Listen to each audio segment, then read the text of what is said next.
नमस्कार। काव्य गुण की इस कक्षा में आपका स्वागत है।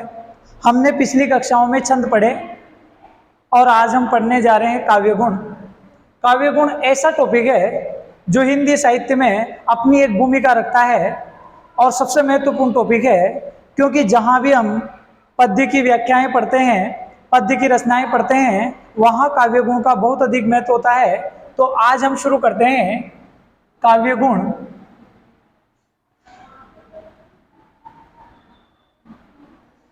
हमारा टॉपिक है काव्य गुण। काव्य की जो आत्मा है, पहली बात तो ये आती है कि काव्य किसे कहते हैं, काव्य आखिर होता क्या है। तो सबसे पहली बात है पद्यमय रचना को, पद्यमय रचना को, पद्यमय रचना को काव्य कहा जाता है, काव्य कहा जाता है। जो रचना पद्यमय होती है उसे काव्य कहते हैं, अर्थात जिस रचना को पद्य में लिखा जाता है उसे काव्यमय रचना कहा जाता है। कहने का मतलब है कि पद्यमय जो रचना होती है वही काव्य कहलाती है। अब इससे आगे बढ़ते हैं कि काव्य की जो आत्मा है वो रस को कहा जाता है। काव्य की आत्मा, भैया पेन बदला कर इसमें, काव्य की आत्मा चेंज करना चाहिए। काव्य की आत्मा, यहां तक आ रहा है नजर, काव्य की आत्मा रस को कहा जाता है।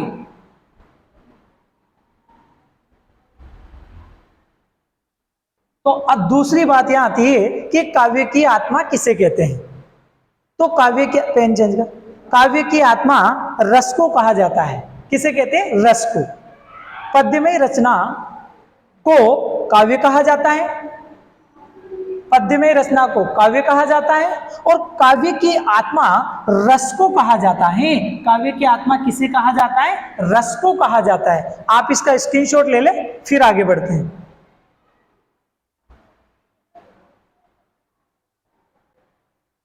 अब हम इससे आगे बढ़ते हैं। प्रश्न यह कि काव्य की जो आत्मा है वह रस को कहा जाता है। अब इससे आगे बढ़ते हैं।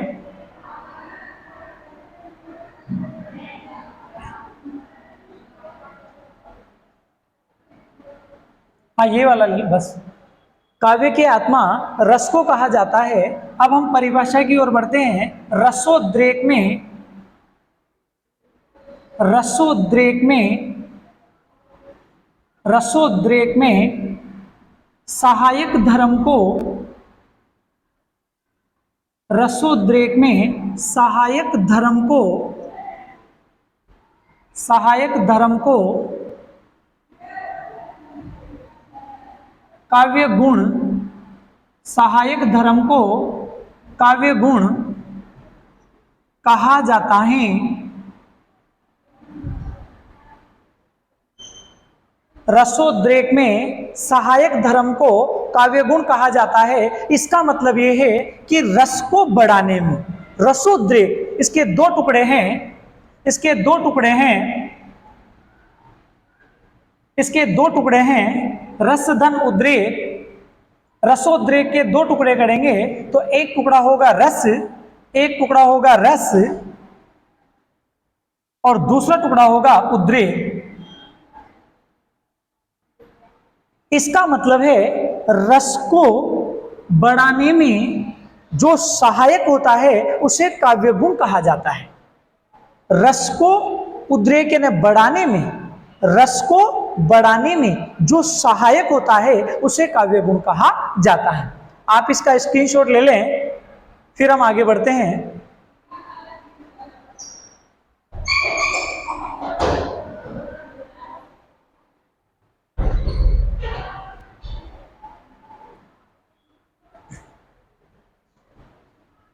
अब आगे बढ़ते हैं।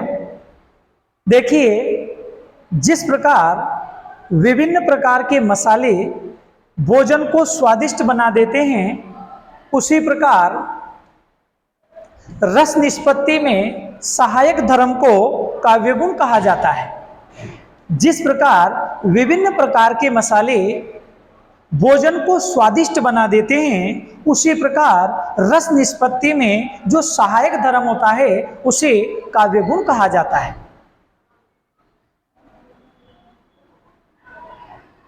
जिस प्रकार विभिन्न मसाले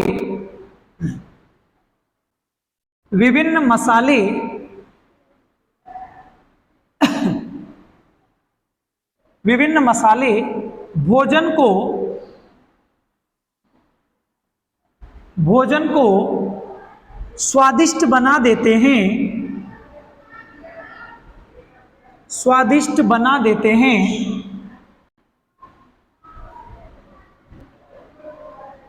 उसी प्रकार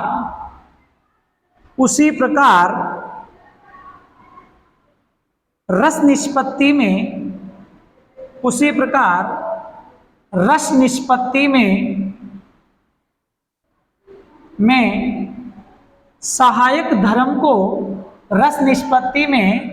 सहायक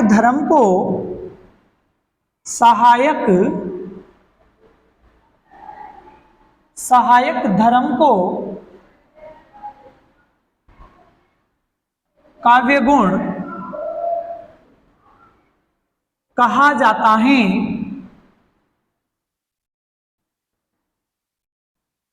अब यहां देखिए, पेन चेंज कर भैया, इतना टाइम नहीं लगाना चाहिए। देखिए, जिस प्रकार विभिन्न प्रकार के जो मसाले होते हैं वो भोजन को स्वादिष्ट बना देते हैं। जैसे हम भोजन में अनेक प्रकार के मसालों का प्रयोग करते हैं, अनेक प्रकार के मसाले डालते हैं, तो भोजन उतना ही स्वादिष्ट बन जाता है, भोजन उतना ही अच्छा लगता है। मत लगा भैया इसको, भोजन उतना ही स्वादिष्ट लगता है। उसी प्रकार रस की निष्पत्ति में जो सहायक धर्म होता है, उस सहायक धर्म को काव्य गुण कहा जाता है। उस सहायक धर्म को क्या कहा जाता है? काव्य गुण। आप इसका स्क्रीनशॉट ले लें, फिर आगे बढ़ते हैं।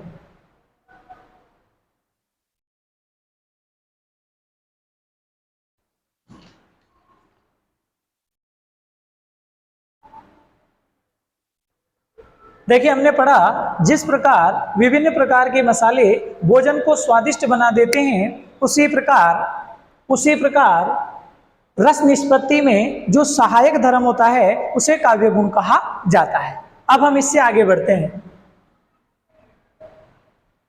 देखिए, जिस प्रकार दया, करुणा, परोपकार आदि जो गुण होते हैं वो मनुष्य की आत्मा को श्रेष्ठ बना देते हैं। तो हम शुरू करते हैं। जिस प्रकार दया, करुणा, परोपकार, जिस प्रकार दया, करुणा, परोपकार आदि गुण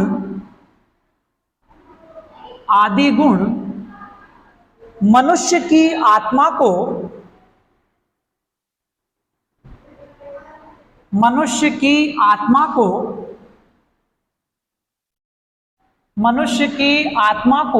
श्रेष्ठ बना देते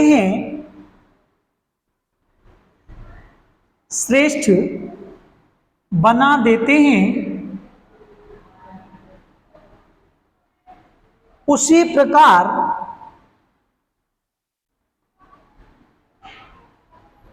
काव्य गुण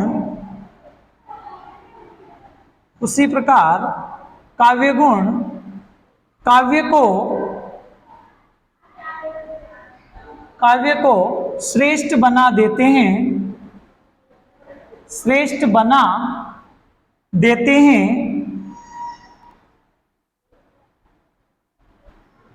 अब देखिए,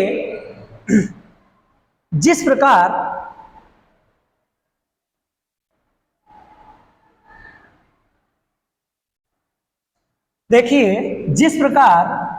दया, किसी दूसरे को देखकर उसके ऊपर हमें दया आती है तो दया का भाव।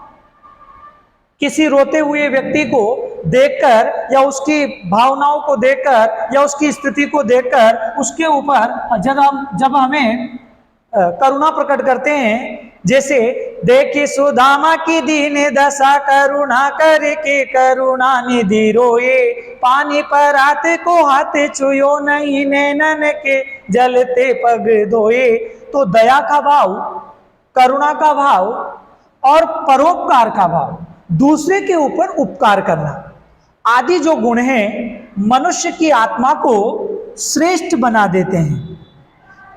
उसी प्रकार ये जो काव्य गुण होते हैं ये काव्य को श्रेष्ठ बना देते हैं। काव्य को क्या बना देते हैं? श्रेष्ठ बना देते हैं। अब हम आगे बढ़ते हैं, आप इसका स्क्रीनशॉट ले लें।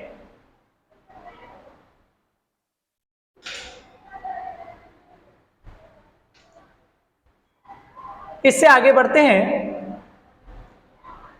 अब देखिए, आचार्य भामह ने सभी गुणों का समाहार करते हुए 3 काव्य गुण माने हैं।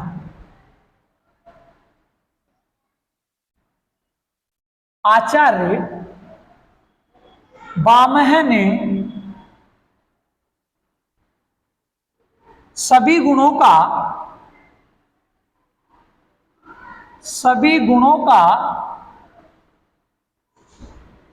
समाहार करते हुए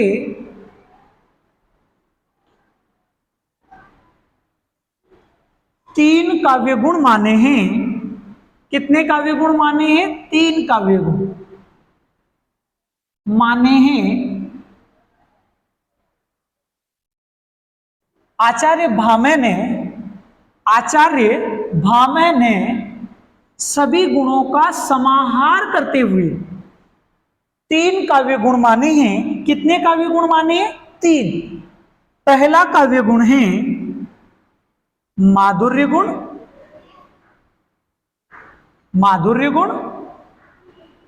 दूसरा काव्य गुण है ओज गुण। तीसरा काव्य गुण है प्रसाद गुण।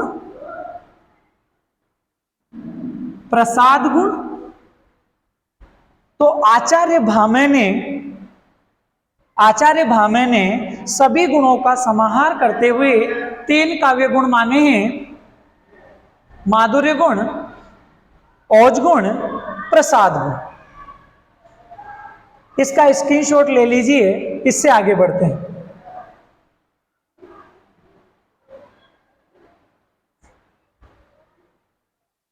देखिए, इसमें हमने पढ़ा कि आचार्य भामह ने सभी गुणों का समाहार करते हुए 3 गुण माने हैं। पहला गुण है माधुर्य गुण, दूसरा गुण है ओज गुण और तीसरा गुण है प्रसाद गुण। एक बात और है, इन तीनों गुणों का संबंध 3 रीतियों से होता है। देखिए कैसे। जैसे माधुर्य गुण है तो माधुर्य गुण का संबंध वैदर्भी रीति से होता है। ओज गुण है, ओज गुण का संबंध गौड़ी रीति से होता है। और प्रसाद गुण है, प्रसाद गुण का संबंध पांचाली रीति से होता है। हम लिखते हैं रीति। देखिए, इधर तो लिखते हैं हम गुण, यहां हमने लिखा माधुर्य गुण। माधुर्य, ओज और प्रसाद। अब इधर देखते हैं।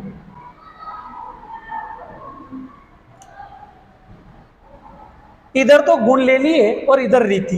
तो माधुर्य गुण का जो संबंध होता है वो होता है वैदर्भी रीति से। किस रीति से होता है? वैदर्भी रीति से। ओज गुण का संबंध होता है गौड़ी रीति से। और प्रसाद गुण का संबंध होता है पांचाली रीति से। तो यहां आ गई रीति और इधर आ गई गुण। ठीक है, इसका स्क्रीनशॉट ले लीजिए।